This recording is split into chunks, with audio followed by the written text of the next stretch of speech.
Good morning. विद्यालय की online class में आप सभी का हार्दिक स्वागत।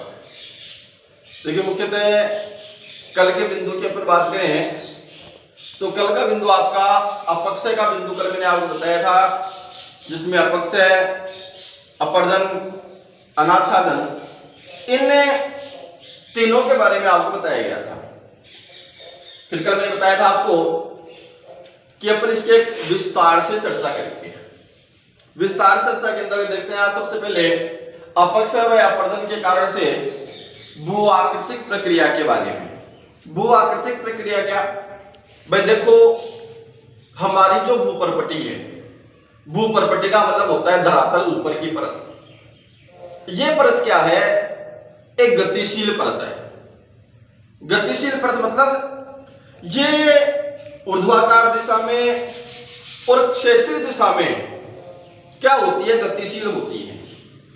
यानी धरातल जो सूर्य से प्राप्त जो ऊर्जा होती है, सूर्य से जो ऊर्जा प्राप्त हुई, उस ऊर्जा से प्रेरित होकर के बाह्य बलों में लगातार प्रभावित होता रहता है। यहां पर कहने का अभिप्राय यह है कि हमारी पृथ्वी के अंतर्गत दो प्रकार के बल होते हैं। दो प्रकार के बल कौन कौन से? एक आंतरिक या अंतर्जात बल और दूसरा बहिर्जात बल। आंतरिक या अंतर्जात बल क्या होता है? हमारे धरातल के आंतरिक भाग से उत्पन्न होने वाला बल। और बहिर्जात बल क्या होता है? बहि यानी बाहर से, जात यानी उत्पन्न होने वाला बल। यानी हमारी पृथ्वी के कितने प्रकार के बल हुए? दो प्रकार के। दो प्रकार के बल कौन कौन से? एक अंतर्जात बल और एक बहिर्जात बल। अंतर्जात बल किसे कहोगे? हमारे धरातल के आंतरिक भाग से उत्पन्न होने वाला बल। और बहिर्जात बल हमारे धरातल के बाह्य भाग से उत्पन्न होने वाला बल। अब जो अंतर्जात बल होता है, इसका एक काम होता है और बहिर्जात बल का भी एक काम होता है। अंतर्जात बल का क्या काम होता है कि अंतर्जात बल हमारे धरातल पर नवीन भू आकृतियों का निर्माण करता है। अंतर्जात बल के कारण से नवीन भू आकृतियां, अपन बिंदु पढ़ रहे हैं भू आकृतिक प्रक्रिया।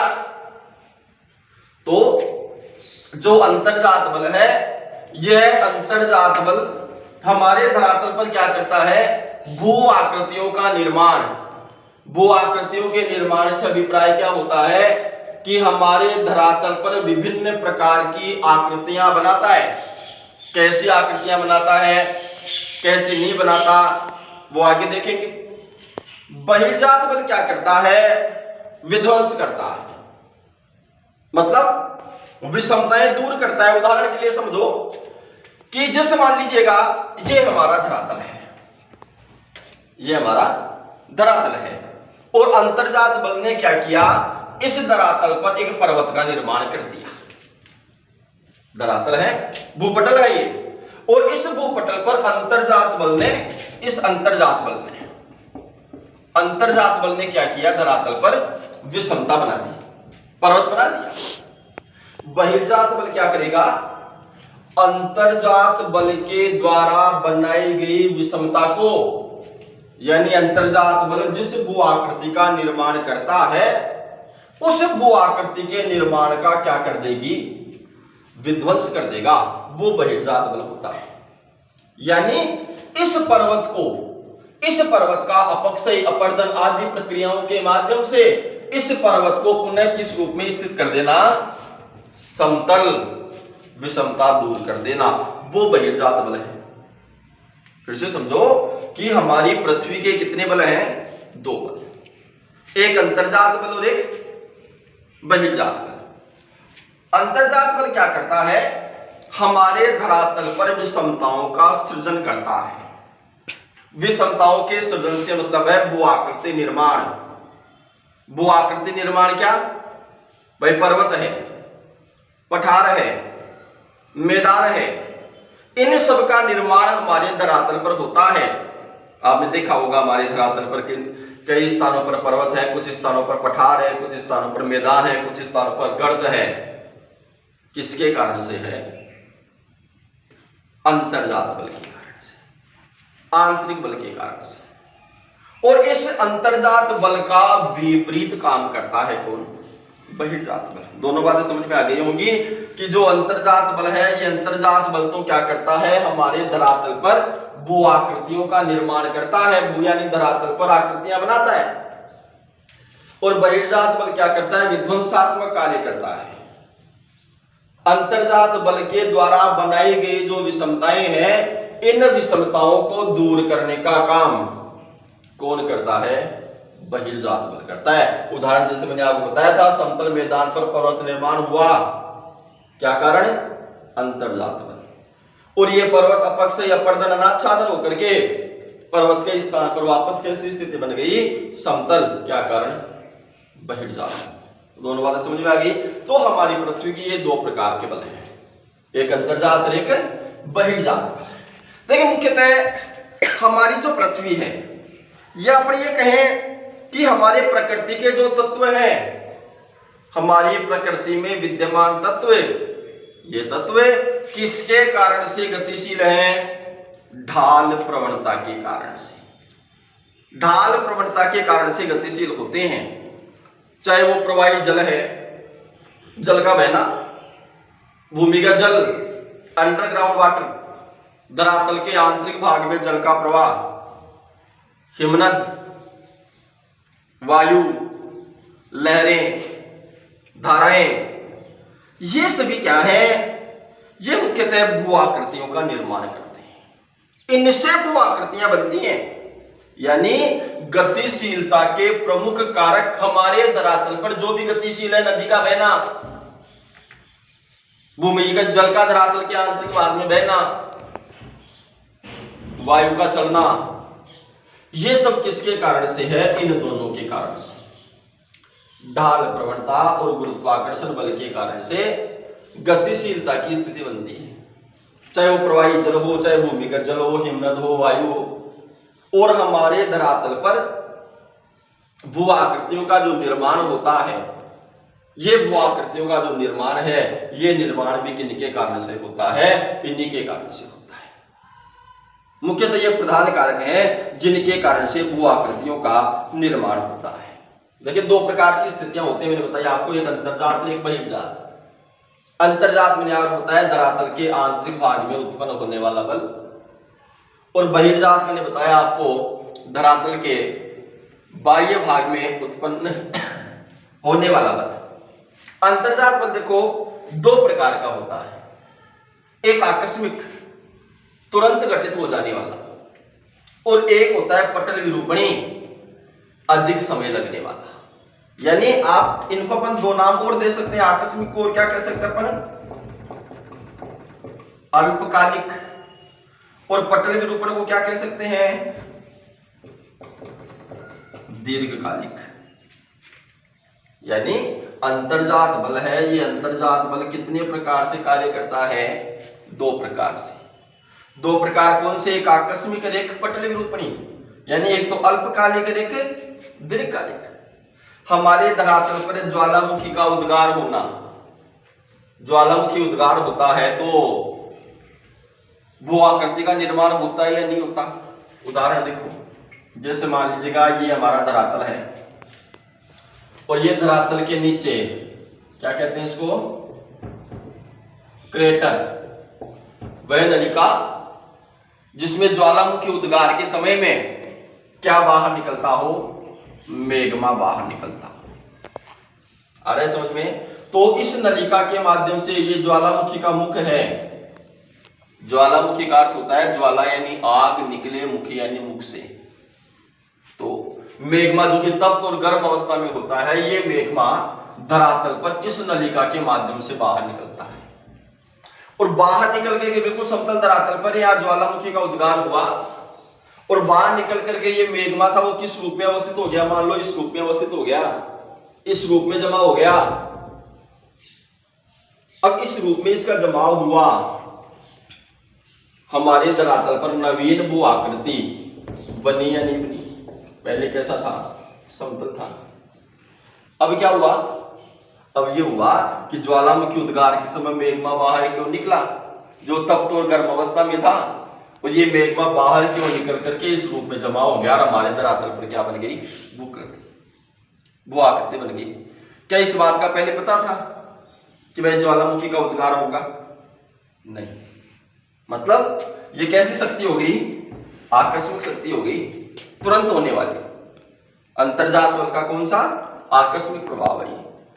एक भूकंप जैसे मान लो, भूकंप के कारण से जो धरातल है, धरातल में दरार हो गई, एक गर्त, एक गांठी का निर्माण हो गया, एक गर्त बन गई, एक गांठी बन गई। इस गर्त या गांठी के निर्माण से नवीन वो आकृति बनी या नहीं बनी?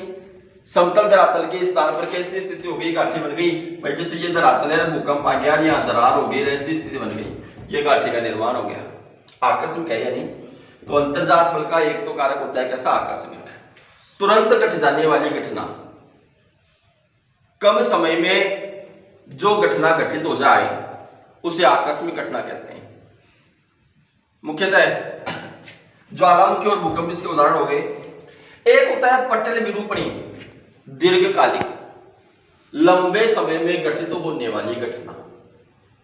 हमारे धरातल पर महाद्वीपों का निर्माण, पर्वतों का निर्माण, क्या ये कम समय में होता है क्या? कभी कहीं आपने ऐसा देखा है कि कल यहाँ पर बिल्कुल समतल मैदान था और आज वहां पर एक पर्वत का निर्माण हो गया? हुआ है कभी ऐसा? नहीं हो सकता। प्रधान कारण है क्योंकि ये कैसा कार्य है पर्वत निर्माण का होना, ये दीर्घकालिक कार्य है, लंबे समय तक। तो जो अंतर्जात बल है, ये अंतर्जात बल की दो बातें आ गई आपको समझ में कि एक आकस्मिक होता है, एक पटल विरूपणी होता है, दीर्घकालिक होता है। आकस्मिक का मतलब होता है शीघ्र अल्प समय में घटित होने वाली घटना, जैसे भूकंप और ज्वालामुखी उसके उदाहरण हो गए। पटल विरूपणी का मतलब होता है दीर्घकालिक लंबे समय में घटित होने वाली घटना, जैसे इसके उदाहरण मैंने आपको बताया महाद्वीपों का निर्माण और पर्वतों का निर्माण। एक होता है बहिर्जात बल। बहिर्जात बल क्या करता है? बहिर्जात बल हमेशा, बहिर्जात बल का जो मुख्य कार्य होता है वह मुख्य कार्य है जो भी अंतर्जात बल के द्वारा हमारे धरातल पर जो विषमता लाई गई है, जो भी विषमता सृजित होती है, इन विषमताओं को क्या कर देता है? समतल कर देता है। विध्वंसात्मक कार्य होता है इसको विषमताओं को दूर करने का। बहिर्जात बल के अपक्षय, अपरदन, अनाच्छादन की प्रक्रिया पर कह सकते हैं कि अपक्षय के दौरान जैसे चट्टान का टूटना, चट्टान का टूटना हुआ, मैंने बताया क्या कि हमारे धरातल पर जो भी वो आकृति बनेगी, किसका परिणाम, किसका परिणाम हुआ? अंतर्जात बल का। और वो पठार, वो चट्टान, वो पर्वत टूटा, किसका परिणाम? बहिर्जात बल। तो अपक्षय कल आपने पढ़ा था, किसे कहते हैं अपक्षय? अपक्षय का मतलब होता है चट्टानों का अपने स्थान पर टूटना फूटना। विध्वंस हो गया ना, समतल मैदान पर जो चट्टान बनी हुई थी वो टूट गई, टूटने फूटने का कार्य अपक्षय के दौरान किसका कार्य हुआ? बहिर्जात बल। अपरदन, अपरदन क्या करता है? उससे टूटे फूटे पदार्थ को, टूटे फूटे चट्टानी टुकड़ों को, मलबे को उस स्थान से बहा करके ले जाता है, उस स्थान को समतल बनाने में अपरदन का भी सहयोग हुआ या नहीं हुआ? तो अनाच्छादन की प्रक्रिया। अपक्षय के बारे में आप जानते हैं कितने प्रकार का होता है? कल बताया था मैंने, अपक्षय की परिभाषा ध्यान में होगी आपको। किसे कहते हैं? बहिर्जात बल के कार्य ही, बहिर्जात बल के उदाहरण है अपक्षय, अपरदन, अनाच्छादन। अपक्षय किसे कहेंगे? चट्टानों का अपने स्थान पर टूटना फूटना, विघटन होने की प्रक्रिया। जब चट्टानें अपने स्थान पर टूटती फूटती हैं, हमारे धरातल पर विद्यमान चट्टानों का अपने स्थान पर टूटना फूटना, वह टूटना फूटना क्या कहलाता है? अपक्षय कहलाता है। और अपक्षय के बारे में आपको बताया गया था कल, अपक्षय कितने प्रकार का होता है? अपक्षय 3 प्रकार का होता है। अपक्षय के 3 प्रकार होते हैं। 3 प्रकार कौन कौन से? कल बताया गया था आपको, ध्यान होगा। भौतिक, जिसे यांत्रिक भी कहा था मैंने, भौतिक, रासायनिक और जैविक। प्राकृतिक कारणों से, प्राकृतिक कारकों के कारण से चट्टानों का अपने स्थान पर टूटना फूटना भौतिक अपक्षय कहलाता है। रासायनिक कारकों के कारण से चट्टानों का अपने स्थान पर टूटना फूटना रासायनिक अपक्षय कहलाता है।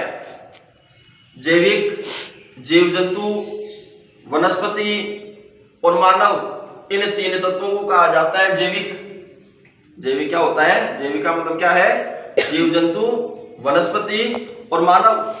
तो इन तीनों के कारण से चट्टानों में जो टूटने फूटने की क्रिया होती है वो होता है जैविक अपक्षय। तो ये अपक्षय के तीन प्रकार भी हो गए। भौतिक अपक्षय मैंने आपको बताया था, ध्यान में भी होगा, ताप द्वारा विघटन होना। एक उदाहरण आया था कल कि जो अत्यधिक उष्ण क्षेत्र है, अत्यधिक उष्ण क्षेत्रों में विद्यमान जो चट्टानें हैं वो चट्टानें दिन भर सूर्य ताप को ग्रहण करती हैं, अति उष्ण तापमान को ग्रहण करती हैं, जिसके कारण से ताप, जो अधिक तापमान के कारण से वो चट्टानें बहुत अधिक क्या हो जाती हैं? गर्म हो जाती हैं। शाम को या रात्रि के समय वर्षा की स्थिति बनने पर जब उन चट्टानों पर ठंडा जल गिरता है तो अधिक गर्म चट्टानें होती हैं, अधिक गर्म चट्टानों पर ठंडा जल गिरता है तो उन चट्टानों में चटकने की प्रवृत्ति पाई जाती है, टूटने की प्रवृत्ति पाई जाती है, जिसके कारण से चट्टानें क्या हो जाती हैं? टूट जाती हैं। ये क्या है? ये भौतिक अपक्षय है, प्राकृतिक कारकों के कारण से। रासायनिक अपक्षय मैंने आपको बताया था, इसमें जल अपघटन और जल संयोजन की बात आई थी। भाई चट्टान किसे कहते हैं? चट्टान का मतलब होता है खनिजों का समूह। लवण एक खनिज है जिसकी एक विशेषता होती है कि जल में घुलनशील होता है। लवण है वो जल में क्या होता है? घुलनशील होता है। अब चट्टानों के अंतर्गत जल की मात्रा पहुंचती है और वह जल की मात्रा, चट्टानें जो जल को सोखती हैं, जो प्रवेश्य चट्टानें होती हैं, रवेदार चट्टानें होती हैं, उनमें रंध्र होते हैं, उन रंध्रों से जल का गमन उन चट्टानों के अंतर्गत होता है और वो जल जाकर के उस लवण से मिलता है तो वो जल उस लवण को अपने अंदर क्या कर लेता है? घोल लेता है। अब उस चट्टान का जो संगठन था, लवण के संगठन से वो चट्टान बनी हुई थी, अब वो लवण के था वो क्या हो गया? जल में घुल गया। चट्टान का भार क्या हो गया? कम हो गया। कम भार के कारण से टूट गया। जल की उपलब्धता के कारण से कई बार चट्टान का भार बढ़ जाता है। कई चट्टानों में जल सोखने की क्षमता होती है। कई चट्टानें ऐसे खनिजों की बनी हुई होती हैं जिनके अंतर्गत ऐसे खनिज पाए जाते हैं जो जल को सोखते हैं। अब उन चट्टानों के अंतर्गत जब जल का प्रवेश होता है, जल सोखती जाती है। जल सोखने के कारण से चट्टानों का जो भार होता है वो भार क्या होता जाता है? बढ़ता जाता है। अधिक भार के कारण से चट्टानें टूट गई। ऐसी स्थितियां। ऑक्सीकरण, कार्बोनेटीकरण या रासायनिक अपक्षय बताई थी।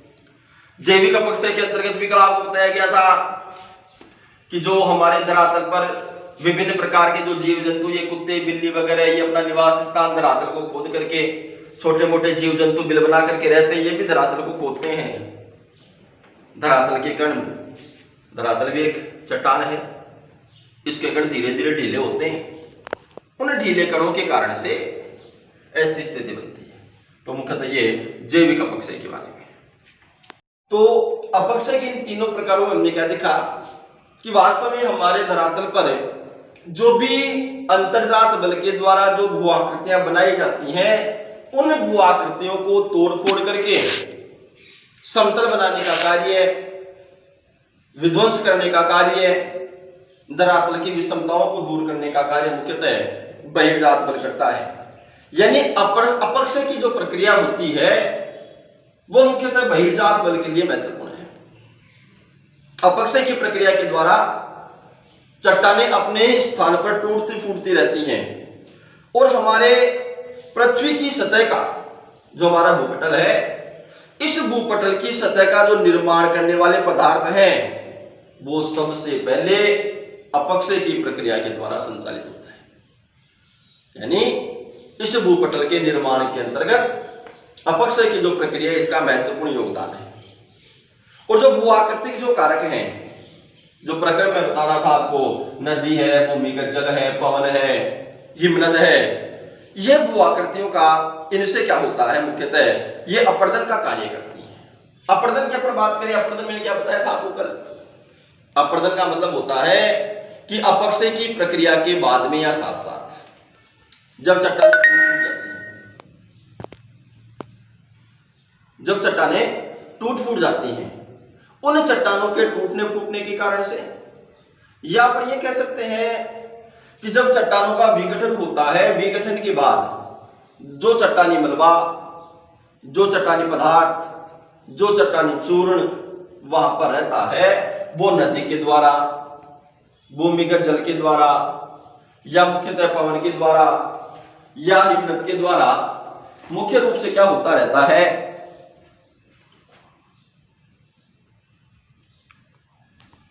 तो इनके द्वारा क्या होता है, अपर्दन का जो कार्य है वो अपर्दन का कार्य चलता रहता है, होता रहता है। और हमारे धरातल पर अपर्दन की प्रक्रिया से जो भू आकृतियां हैं, वो भू आकृतियां क्या होती रहती हैं, परिवर्तित होती रहती हैं, बदलती रहती हैं। आगे अपर्दन के बारे में, तो अपर्दन चट्टानी पदार्थों का प्रवाह हो जाना, इनके माध्यम से अपर्दन का कार्य होगा। अब अपर्दन के बाद में, अपर्दन की प्रक्रिया, भाई नदी है, भाई मान लीजिएगा ये अपना धरातल है, इस धरातल पर ये चट्टान है, ये चट्टान का क्या हो गया, अपक्षय हो गया, चट्टान अपने स्थान पर टूट फूट गई, नदी का प्रवाह हुआ, नदी चट्टानी पदार्थ को, चट्टानी चूर्ण को अपने साथ बहा करके ले गई। अब नदी चट्टानी चूर्ण को बहा करके ले जाएगी, तो निश्चित रूप से नदी महासागर में, सागर में गिरने से पूर्व अपने साथ में प्रवाहित किए गए पदार्थों का क्या कर देती है, जमाव। तो अपर्दन की प्रक्रिया के बाद में क्या आता है, निक्षेपण। निक्षेपण समझ गए होंगे आप, जो नदी अपने साथ में चट्टानी पदार्थों का प्रवाह करती है, नदी अपने साथ में जो चट्टानी पदार्थों को बहा कर ले जाती है, उन पदार्थों का जमाव वो क्या कहलाता है, वो निक्षेपण कहलाता है। और इससे भी धरातल पर विभिन्न प्रकार की भू आकृतियों का निर्माण होता है। अनेक प्रकार की भू आकृतियां मिलकर भूदृश्यों का निर्माण करती हैं। प्रत्येक भू आकृति की अपनी आकृति, अपने आकार, अपने पदार्थ होते हैं। मुख्यतः अनेक प्रकार की स्थितियां होती हैं। कुल मिलाकर अपर्दन क्या करता है, चट्टानी पदार्थों को बहा कर ले जाता है, बस ये अपर्दन का काम कंप्लीट है। अब अपर्दन के साथ जो भी प्रवाहित पदार्थ हैं, नदी के द्वारा जो भी प्रवाहित पदार्थ हैं, ये प्रवाहित पदार्थ क्या करेंगे, नदी के साथ बहकर जाएंगे, नदी इनका क्या कर देगी, निक्षेप कर देगी। और नदी जब इनका निक्षेप कर देगी तो भू आकृति का विकास होगा। भाई निक्षेप हुआ, जमाव हो गया, तो वहां पर एक पर्वतनुमा आकृति बनेगी या नहीं बनी, ये भू आकृति का विकास। और भू आकृति का जो विकास होता है, वो विकास कितनी अवस्थाओं में होता है, 3 अवस्थाओं में। भू आकृतियों का विकास कितनी अवस्थाओं में होता है, 3 अवस्थाओं में। 3 अवस्था कौन कौन सी, युवावस्था, प्रौढ़ावस्था और वृद्धावस्था। ये 3 प्रकार की अवस्थाएं होती हैं। इन्हें विकास की अवस्थाएं भी कहा जाता है। मुख्यतः इनके आधार पर जो भी हमारी भू आकृतियां हैं, उन भू आकृतियों में क्या होता जाता है, विकास होता जाता है। तो ये सारी प्रक्रिया हमारे धरातल पर भू आकृतियों के निर्माण की प्रक्रिया थी। ये था आज का बिंदु। आगे जो टेस्ट के बारे में, आज 9 तारीख है, टाइम टेबल शायद आपके पास में आ गया होगा। जहाँ तक मुझे ध्यान है 11 तारीख से आपके टेस्ट होने हैं। टेस्ट के लिए फिर से मैं आपको रिपीट कर रहा हूँ, जो बिंदु आपको बताए गए थे, उन बिंदुओं का जो वीडियो आपके पास भेजा गया है, केवल 3 वीडियो आपको ठीक प्रकार से देखने हैं। हालांकि 8 वीडियो आपके पास पहुँच गए, लेकिन जिस वीडियो के अंतर्गत सबसे पहले भूगोल का परिचय दिया गया था, वो वीडियो आपको ठीक प्रकार देखना है।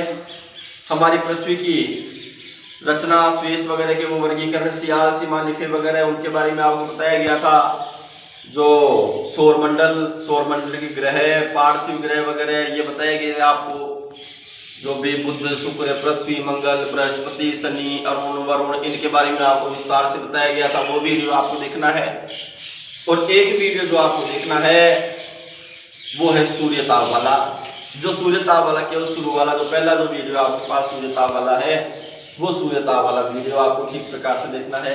ये सारी चीज़ें आपको ठीक प्रकार से देखनी है, व्यवस्थित रूप से आपको अध्ययन करना है। और जो टॉपिक आपके हो गए टेस्ट के लिए जो महत्वपूर्ण आपको बताए गए हैं, आप उनका रिवीजन कर रहे होंगे, याद कर रहे होंगे।